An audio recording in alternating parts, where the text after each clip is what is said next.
Good morning, Yorkshire Classic Cars Limited fans, and welcome to what might be the best day in October in sunny old Retford. I'm not in Retford, I'm near Retford, but anyway, either way, it's a blooming sunny day. You join me today, just in the middle of a nightmare, really. If you've seen the thumbnail, and this is assuming I do produce a good thumbnail, I'm working on a Stag. A customer contacted me and said the head gaskets have gone on his Stag. Not an uncommon symptom, and he noticed I'd done some videos on YouTube and I seemed to know what I was doing, and I seem to be a Stag expert, and I can count 1, 2, 3, 4, 5, 6 around my workshop, inside and out. So he asked me if I'd do the job, and I said, yeah, no problem, I'll whip them off. Never had a problem with Stag Heads. I have taken off, must be 200 Stag Heads in my time, and I have never struggled with one. I've done engines like the ones on the videos that have been stood outside in the rain and thunder and muck and sea solid. I've rebuilt them that came out of cars from a quarry. I have never struggled to get a Stag cylinder head off. But unfortunately, I have met my nemesis. I started taking the Stag heads off, and I will turn you around so you can see. Let me wind you down on the old gimbal of truth. This is the engine that's giving me the grief, okay? You'll notice it's out of the car. I don't usually take Stag engines out just to do the heads. It's only it needs a rebuild job. I have my tool. Insert weird and inappropriate comment, but I've got a tool in there to try and push the heads off. Firstly, the customer said to me, it does run fine, and it does pretty much run fine. It was leaking a bit of fuel and the carbs needed setting up, but it did run fine. But it overheated, and he'd left it running outside a friend's house, and it did overheat. Now, whether that's because I think he'd had a problem with the electric fan. It only has an electric fan, it doesn't have a viscous fan. And that resulted in an overheat situation. He doesn't know how long it overheated for, but he knew it had done the head gaskets. He'd had it checked by a local garage. They'd done a sniff test or a dye test on it, and they found the head gaskets had definitely gone. Now, he's got invoices for a rebuild from when he bought the car. Excuse me. I'm nursing a bit of a chest infection, so I do apologise about that. And there's some fairly classic moments of restoration, sort of rebuild from somebody who's not particularly specialised. First off, here you will notice there's a rocker box screw nut on top of these sealing washer threads, purely because there's a lot of thread on there, and I could get it to start on the end of that. That was absolutely stripped for the first quarter of an inch. When I tried to ease this across, it all came off the shaft inside there, because all the threads are stripped off this 5/8 nut under there, which means I have to take the front off the engine to do the timing chains. That's not a big deal, especially now the engine's out the car. I don't mind doing that. I feel safer doing that anyway. Most times when I do head gaskets, I end up taking that off just to double check the tension on the chains. It's one of those better safe than sorry jobs. I'd rather take the time to do that and in the end probably not charge the customer, purely because if I don't check that and their tensioners have moved and then it goes bang, in the long run it's going to cost me an awful lot more money. So leading to trying to get the studs out, you'll have seen if you've seen my video, and if you haven't, it might be worth watching. I'm sorry I've had to take all the music out because for some reason they demonetised me, did YouTube, because people keep changing the rights on the music even though it's supposed to be copyright free. You'll notice these ones here are broken off flush with the head, and they are flush with the head. There's about half a thread there. These are ones that I started double nutting. I obviously tried the screwdriver method, never works. If you ever get one out like that, please message below. I'd love to hear from it. So what I did was I double nutted them, and as you can see, this one's sheared the top off, and these have sheared off flat with the head. That one's one I welded on, so I tried heat on these as well to try and get those off. I blowtorched them and heated them. I heated them with the welding torch. I had this glowing red all the way up, so okay. It's only 1900 degrees Celsius where you weld it, but it still must have been about 800 further down. I know I know the heat spreads. The head bolts, now these usually just pop straight out. You never have a problem with those. They just whop out. These ones at the back felt like they were torqued to about 115 foot-pounds, I would estimate. These ones at the front were torqued to about 20. And as you can see by the holes, they did not want to come out. They took some getting out. So the other side's the same. I'm not going to show you that. I did get one stud out, which came out looking absolutely like brand new. But the bolts and everything have got some sort of weird film on, which I'll show you in a minute. So I proceeded to plan B, which was the jack of destiny. You know, this tool, I only ever used a 1-ton bottle jack. You'll notice that's a 5-ton bottle jack. I did a stag recently for someone, and the heads have been well sealed to the block, so that when they applied the gaskets, they put well seal on each side, which is a British, I don't know if it's an international thing, but in the UK, well seal is like a sealant, but it's not like a silicone sealant. It smells like brandy. It's weird stuff, and it's like glue. And they did actually recommend using it on these at some points, although I think it's bad practice these days with modern gaskets. And for that car, I needed to put the old 5-ton machine on there.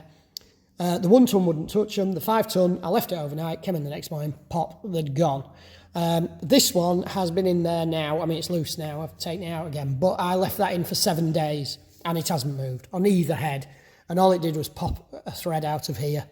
It was starting to pop the head threads out of here on both sides. The other side, it's damaged a couple of threads. Now, when I take these to be reconditioned, the machine shop will helicoil or thread cert all these, time cert these threads.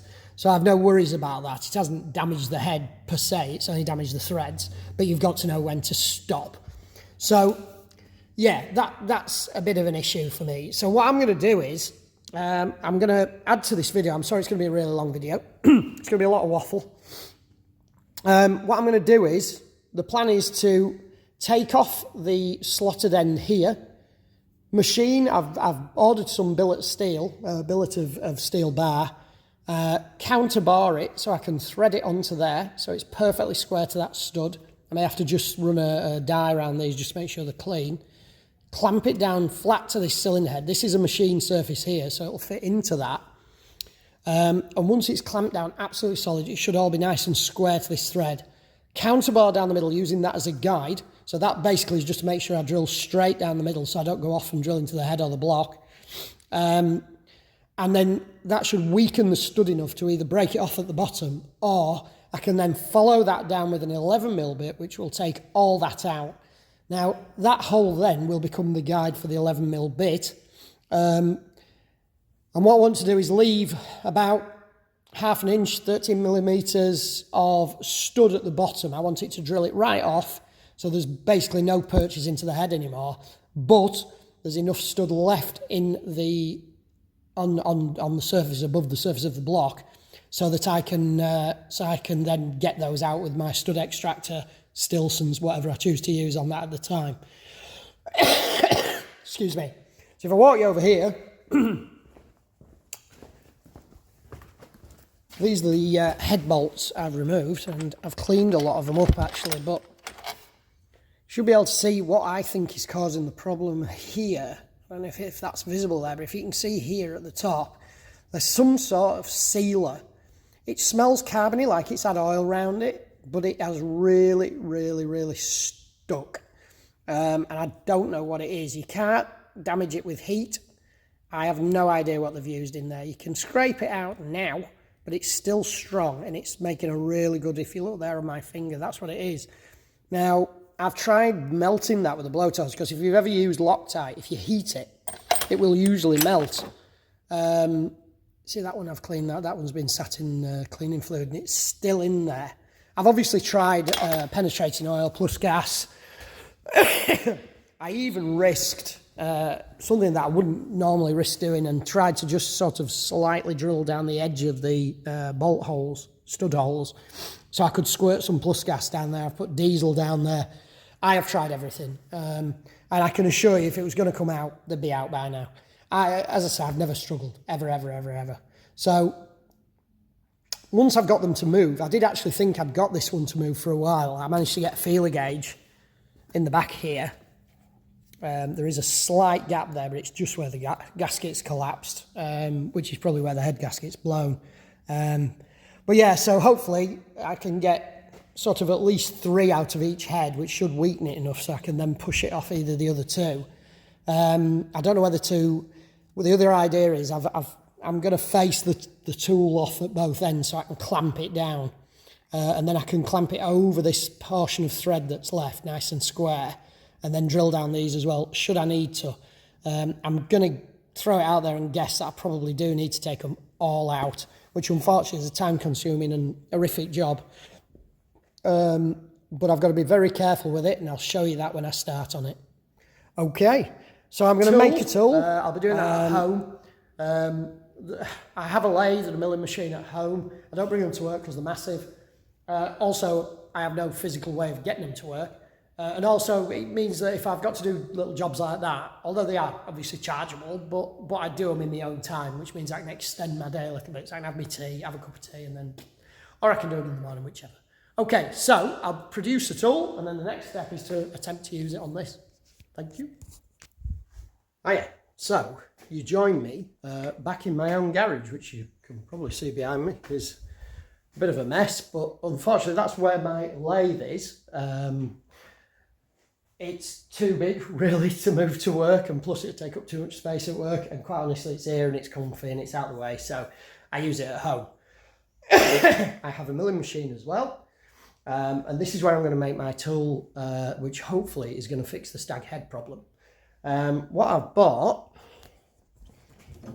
is a piece of good quality steel rod that's 4 inches or 100 millipeppers long. Okay, I've taken the burr off the edge where it's obviously been cut with a machine, and I'm going to bob that in my 3-jaw chuck. Okay, now I am going to talk you through the whole process purely because he says chuck key, wherever the chuck key's gone, because I have to get it done, but I will do you a few shots of me using it. Now, I have cleaned my lathe off recently because it did become an absolute disaster.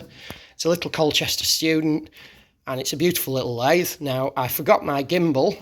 That's at work.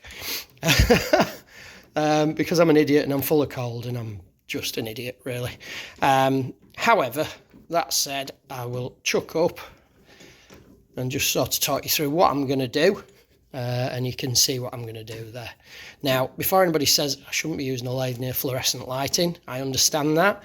If you don't understand what I'm talking about, the fact is that you get a stroboscopic effect from fluorescent lighting, which means at certain revolutions, certain frequencies, I've cleaned the burrs off that end there, you should be able to see that. Certain frequencies you get a stroboscopic effect, which can actually make the work look like it's not moving. And my dad told me when he did his apprenticeship, one of the guys, they used to strobe on things they were balancing and the like. And he said that, I was going to check out because I did have the teeth out of my chuck, so yeah, that's in there correctly. I'll nip that in tight in a sec, but I'll talk you through what I'm going to do. Anyway, yeah, they had a strobe working on I think it was a prop shaft or something, and a big universal joint. And because it looked like it was stationary due to the stroboscopic effect, one little guy went to lean on it, took his arm clean off, obviously. It went straight through the universal joint. That ain't going to happen on my lathe. I know these are fluorescent lights. I only have these 2 little ones up here, just so I can see a little better. And the only reason I use them is because it's what I've got. I'm going to face this off. Okay, so I'm going to make this nice, smooth and square to the edges face. Then I'm going to turn along this edge here to the same diameter as, he says, here are the parts, to the same diameter as a stag head washer. Okay, so that stag head washer fits in snugly into the recess in the head where it's machined, and I want it to do that so as the ones that have broken off, the studs that have broken off clean, I can then use that as a datum. I brought my vernier calipers for measuring, a set of digital verniers, makes life a little bit easier, and in here I have a stag head nut, pre-loved obviously, just to check the threads, and a UNC 7/16 UNC tap which matches the stag head stud. So what I'm going to do, I'm going to line bar this all the way through I'm going to bore it all the way through with a 6mm drill bit. I've got some brand new 6mm drill bits. I've got this extra long 6mm drill bit that's going to be used for the tooling, so that's going to go straight through. I've got some super sharp 6mm drill bits. I get these from Air Supplies in Retford. I'm not advertising on their behalf, however, I do get them from there, and they are fantastic cobalt tipped drill bits, and they are lovely. They stay sharp for just about ever, and they'll cut through anything. And then what I'm going to do is I'm going to counterbar. This is obviously the part that sticks out the cylinder head. That's the bit that goes into the block. Same thread, obviously, 7/16. I'm going to counterbar this far and tap 7/16 UNC down there. So the studs that have still got a head on them like that, I can then screw this tool on and using my Stilsons, just nip it down nice and tight so it's in place and it's absolutely dead square to that. And then I can bar down the middle of that. Now, I'm still in debate of whether I'm just going to nick these off with the angle grinder before I start. So nick the screw slot off. So I may not thread as far through that as I was going to. But I'll get this set up, and as I do a little bit, I'll let you have a look, because it's not a lathing lesson, I'm just showing you what I'm doing. Okay, thank you.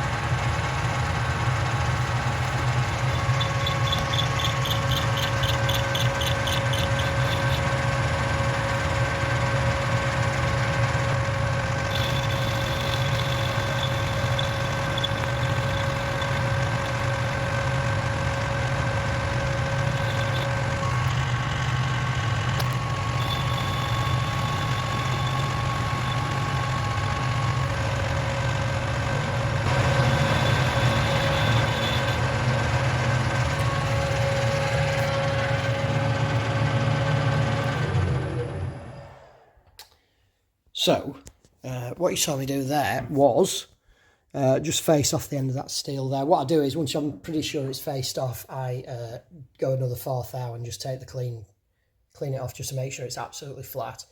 If you watch the video back there, you'll see that stroboscopic effect making the scar mark that I'd made when I first set my tool up. You could see it and it looked like it was stationary, which is bizarre. It was just flashing on and off. That's the stroboscopic effect you're getting actually from the camera and from the fluorescent lighting. So what I'm going to do now is, now I know that's nice and square, depth isn't critical here, so the 100mm isn't critical, so I don't need to measure what I've taken off there. There's no biggie on that at all.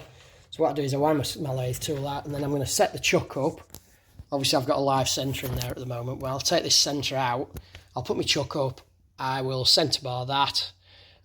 Sorry there's not a lot of talking, but it's quite dangerous if I'm talking to you and try to do this. And then what I'll do is I'll centre bar that, and then I'll go through my 6mm drill bit once I've got it in place. I don't know whether I'm going to take a little bit off the edge here first, or whether I do that, but I'll probably bar all the way through while it's set up in the chuck nice and square. Okey-doke.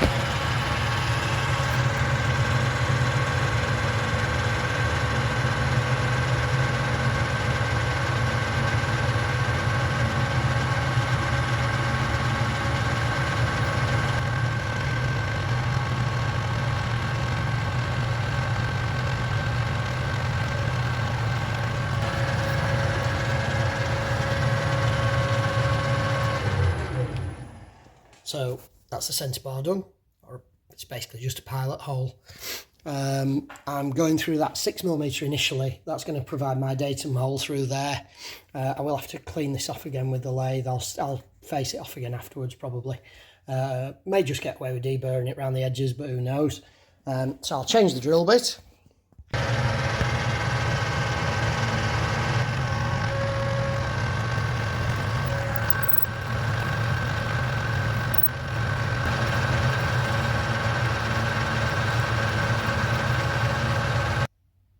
So just on with drilling that through now. Just thought I'd stop you there briefly and say this that you keep seeing me look at. Obviously I'm looking through my phone, so it's an inverter because this is a 3-phase lathe. And this converts it to single phase, but it's also got a speed adjuster on there, so it gives you infinite speed adjustment. So basically I don't need to change, obviously these are gears up here, and I don't do any screw cutting or anything like that. So basically I just control all my speeds on here. Now this is set pretty nicely for what I'm doing here, because obviously I'm not using a cutting lubricant because the lube feed, well, I have no idea how to make it work in the first place. It looks a bit past its sell-by date, and usually I'd spray a little bit of oil on there, but I haven't got any at the moment, so I'm going nice and steady with it. But I've got to say these drill bits are working perfectly, and the steel is marvellous. Now I'm trying very carefully to keep this hole, a couple of thou tolerance won't matter, so it's not like I need to ream the hole out at the end. But I am actually just going really steady to try and keep this as close to tolerance as possible all the way through at 6mm. I will need at some point to extend the drill further out, but once I've got the hole drilled probably about halfway up the shank of the drill there, up the flutes of the drill, then I'll increase that afterwards, and then that'll allow that to support it and stop it jiggly-joggling off, because obviously drill bits bend like everything else does. Okie dokie, back to it. So, take you back over to the lathe. I'm whispering so my neighbours don't think I've gone nuts. I've drilled all the way through there with the 6mm drill bit. I used the one that I bought to do the job, wherever I've put it, and it worked perfectly. So what I need to do now, I'm going to do this in millimetres, is work out the depth of the stud. What I'm going to do is measure from the base here and just a little over. So I'm looking at that, I'm going to drill it down 32mm, I think, just to round it up. Now, this I'm going to cut off, and I'm going to make those smooth on the end, so as it makes it a better purchase, because I'm worried that when I put the 6mm bit through, if it engages with that slot, it's just going to snap the bit off. Which would be catastrophic failure. Now, I've never done this before. This is all new to me. So, you know, this is a revelation, really. It could be a revelation or it could be a disaster. We don't know. It's kind of a last chance for these heads. So what I'm going to do is, I've got the appropriate size drill bit for my 7/16 UNC tap. Can't remember what size it is. I think it's 21/64, but I could be wrong. Don't have a go at me if I'm wrong, I can't remember. And I'm full of cold, so just feel sorry for me. Giving it a good tighten up in there. I've set the drill depth, which you won't be able to see, but it's on there. It is quite weathered because this is a really old lathe, but you can see the depths there. Should do. It won't focus in, but you can see them, they're there anyway. So I'm going to zero that off. It is in both millimetres and in imperial. I'm going to engage that there. It will go slightly deeper, but again, it's not critical. If it was, I'd be more careful. I'm going to lock that off, and I'm going to counterbar 30mm from there. Okie dokie.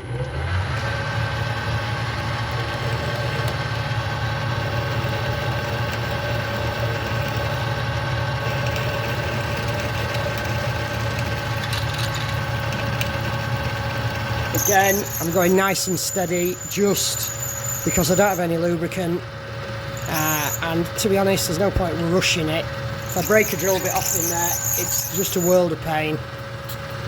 So nice and steady away, make sure we're firmly locked.